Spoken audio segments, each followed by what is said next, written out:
Hansı sözdə uzun saitlə vurğu eyni hecada deyil? Fonetika bölməsinə aid vurğu ilə bağlı test tapşırığıdır. Birinci bənddəki sonra sözündə n samiti düşür, o saiti uzanır. Elə vurğu da birinci hecada o saitin üzərindədir. Sonra.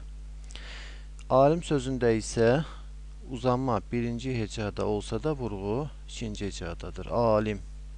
Mömin sözündə də alim sözündə olduğu kimi uzanma birinci hecada, vurğu isə ikinci hecadadır. Mömin. Daim sözü isə sonra sözü kimidir. Belə ki, burada A saiti həm uzanır, daim, eyni zamanda A-nın vurğu altında deyilməsi də hiss edilir. Və nəhayət musiqi sözündə isə uzanma birinci hecada özünü göstərir, musiqi, lakin vurğu sonuncu, üçüncü hecadadır. Beləliklə, birinci və dördüncü bənddəki sözlər tələbə uyğun deyil. Testin doğru cavabı B bəndidir.